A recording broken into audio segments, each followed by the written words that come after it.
What is up, YouTube? McIntyre here. Today I'm bringing you guys a brand new video. It has been a while since I've gotten to upload a video. But today I felt like this was a very good opportunity as we both get to see Mephisto in action and the new Hanamura map. I can kind of talk a little bit more about the hero as I continue to play him, but essentially this is a very mobile assassin, kind of a playmaking hero. And to be quite honest with you guys, I'm not exactly sure what the correct build is for him, which is interesting because most of the time when heroes come out, kind of have a good idea of what the build is.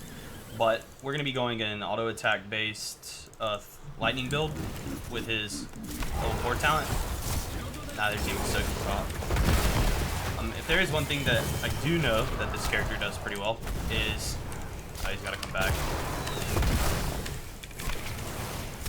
He wave clears pretty well. So one thing that you can really look to do as him is just one-shot waves with his lightning nova and skull missile. If you can line it up on the wave, like you see how this wave's lined up, if you can get a Q in there, you can get the most value. Here's a good one here. But at level 1, I've taken the battle momentum talent, so now my auto attacks as well as my abilities to reduce the cooldown of my spells. So you see when I kind of engage, I don't really want to use my E. Maybe I can use my E to dodge his. He's going to go for an E here. Watch, ready? Oh, no, he didn't. Essentially, yeah, you can wave clear really well, and what this build does is kind of almost try to get resets. I don't like that. Too close to the wall. I don't have a tap. I'm already taking a lot of damage. There's a bunch of different level 1 talents that are pretty good. I know the spell power one is decent as well. You can use like lightning nova, you get spell power.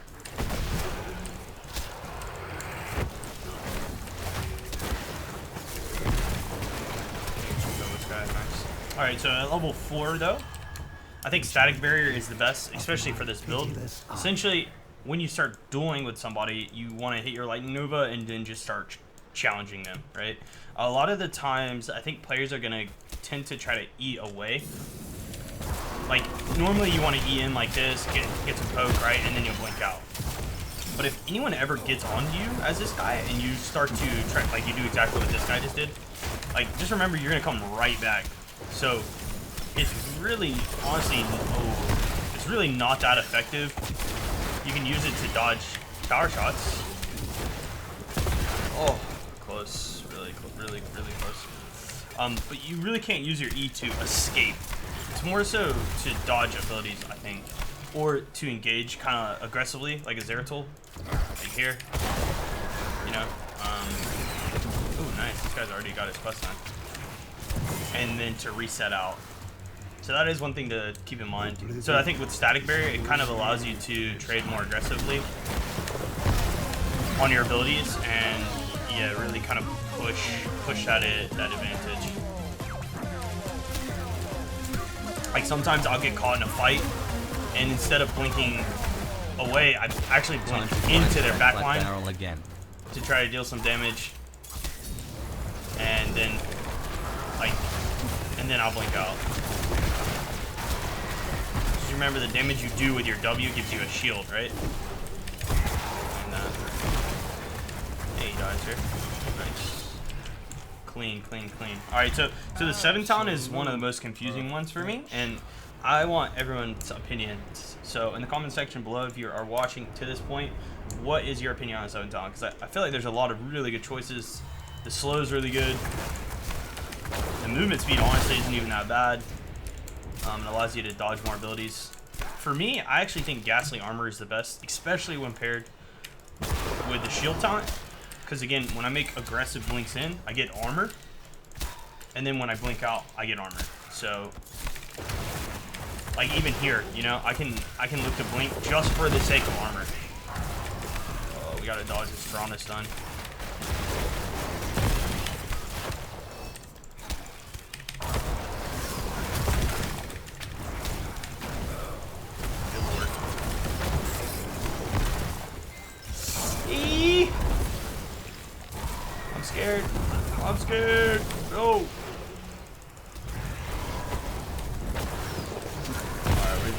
Yeah, I feel like it, like there, for example, if I didn't have armor, no way, Jose, I live. So in this game, because they have no support, I guess they have the Tyrant. I think we're gonna try Consume Souls. Honestly, the root talent's really, really good. It's basically an engage for your team. But Consume Soul, if your team has like a good way to put out some damage, the other team doesn't sustain it that well, then I feel like Consume Soul is just better.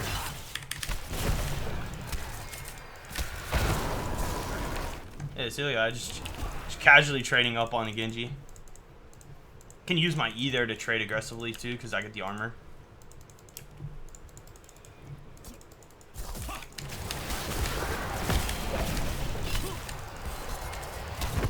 Oh no. Oh no, team! Alright, so 2v1 you can't win. Genji still wins in the 1v1. Kind of. It's crazy to think that over 6 seconds this guy landed one shuriken on me and the rest was just him auto-attacking me down to death. I don't believe if I had taken another ultimate I would have lived there either.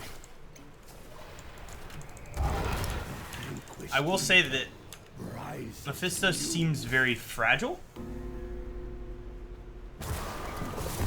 So he isn't very good at, like, he's good at that sort of engage where he can blink in and get like a bunch of, like, I'm gonna do it right here probably. He can get a bunch of damage with his W. I think he's fairly strong there. But I feel like, oh, let's see if we can get the kills here. Oh, they're so weak. I'm so upset. I might dive in for this. Nah, I don't ever dive in for this. But if you're not getting like really juicy W's, or like you just have someone auto attacking you, he really does have a hard time getting away from it, because, you know, if you E away like that, then you're just gonna E back to them and their whole team's gonna rotate onto you. So you must really need to save your E for, again, like I said, to turn on them, or like this guy, right? If he E's away, I don't know if he will or not. It doesn't look like he does. See, if he were to have E'd away, he would have instantly been punished. Yeah, see, E'd away. So now I get a free guarantee. What's it called on that? Oh, that's good fear.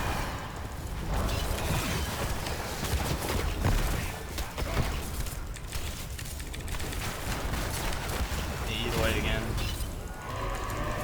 Yeah, see, you just get a free setup on that tail end if you defensively blink away. Can we go over this wall? Ooh, tempting. I think I might as well just walk up on them at this point. Hey, I probably should have just walked up on them. Now, because of the level 1 talent with this build, the battle momentum, I like the splash talent at 13. So it allows your autos to splash, which is good for both wave clear, and it's really good for your abilities.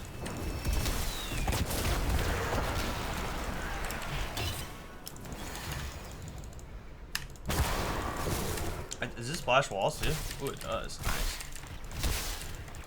It's actually, that's pretty good. You think it? No, this guy. See here, like I really can't afford to blink back.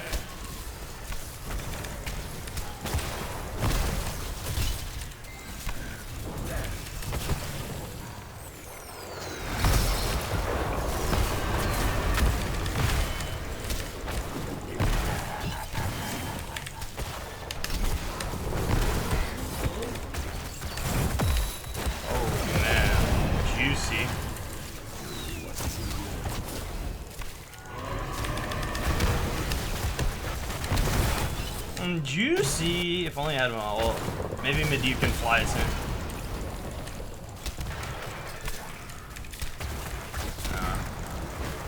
Oh, he's trying.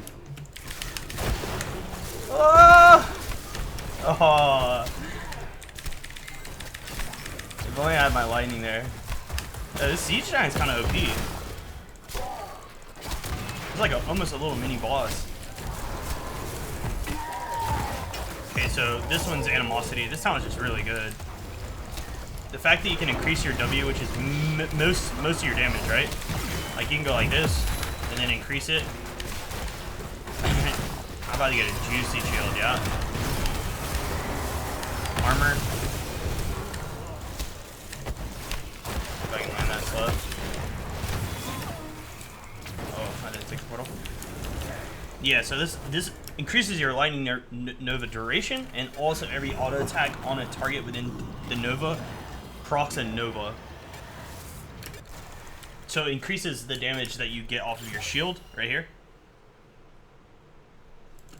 Because you get 50% of that damage as a shield, and yeah, it's just proccing way more damage. I think it's just, in my opinion, the most value talent, especially with this build, because this build is kind of based around the idea of lightning, like getting big lightnings. This is pretty good, giant killer. It's not too bad. I feel like the issue with the Q talent is that it's gonna hurt a little bit. Oh, that was a great protect. Thank you so much. Whoa.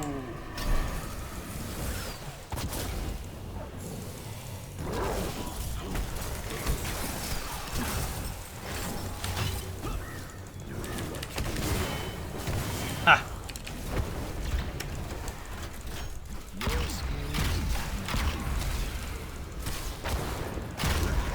Yeah, the Q's just not, it's just not consistent enough. It's actually a fairly difficult skill shot to land. Oh my. Is Fire Snake 912 the legend? The ravenous shadows wail. So let's do some of the maps. Let's do the siege camp. See how that is. I do miss the boss being in the middle.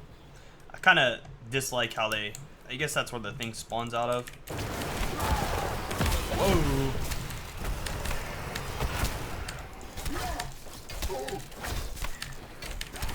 So yeah, when this map goes competitive, like this camp, for example, is going to be like a huge point of contention, right? It also means like left side, like blue team is bottom side oriented, which means blue team is higher priority on the case of rotations. Because if blue team prioritizes bot side and then red team has to go top side to get their siege, while they might push harder into that side, like essentially, oh my god, they got our turret. Because of the way the map's designed, if this guy actually learns that.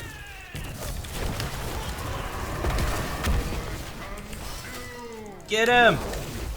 No! You think I care? I don't care. Good lord, dude. Woo! I juked myself into that. Yo, portal.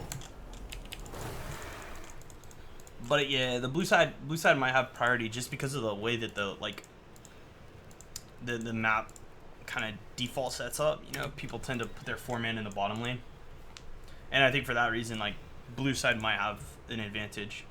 It's also fairly easy to invade fortification camp if you think about it. It's not very safe. There's no brush control here. So, like, for the other team to come in, you know, like, I guess you could fight over eye. You have 1-2 brushes here, you know, to cause gums on rotation. But, like, the rotations on this map are fairly safe. It's very, like, I guess you'd have to, like, you can't even, I guess with the recon camp, I was going to say, we have the recon camp. You could LOS here, maybe on that bend. I'm just looking for engages as a tank or as an offlane, right, in a team fight. Alright, here we go. This is going to be a big boy. This might be the pentakill here. Supper. I can't. I got hit by the cube.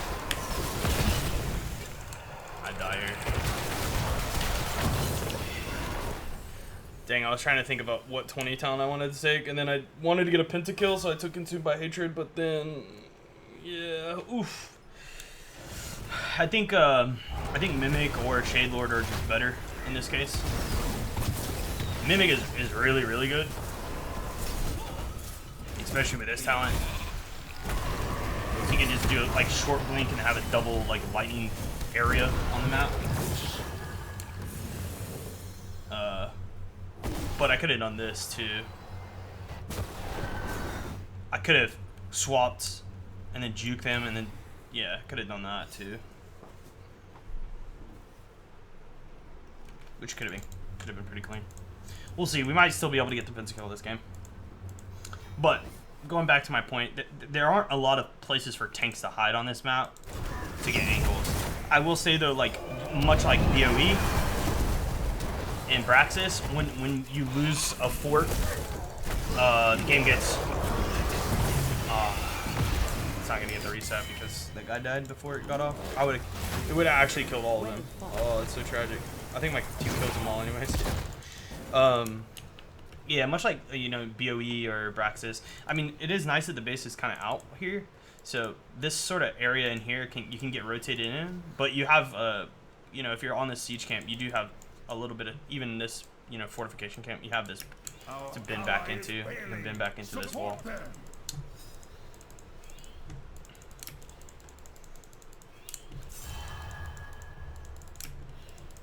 The dream of getting the pentakill didn't happen. I'm sad. Where did those two go? They were just here. They just killed a guy here. There's the Genji. There's the Jaina.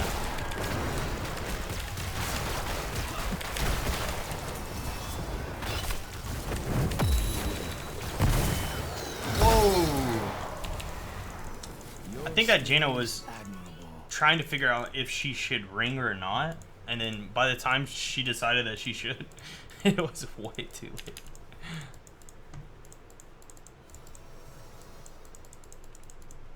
All right, so now we're gonna we'll see how much damage this objective is gonna do to this.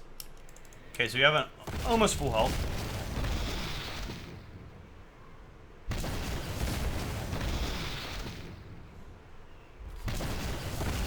That seems pretty good. I don't know. For me, that means that when you get objectives, you really want to push walls. I just solo killed Keep.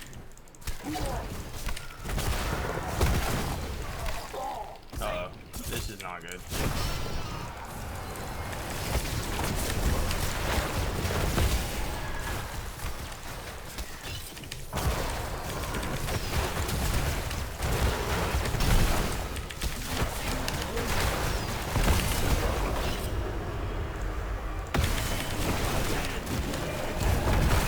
I think it's happening, guys. I think I'm doing that thing that this character does.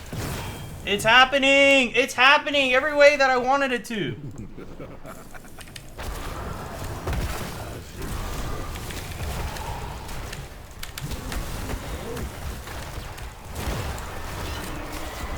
Ah!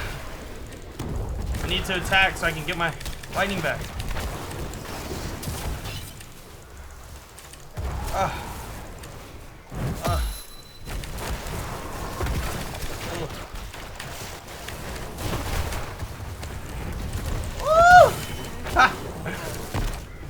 See you later.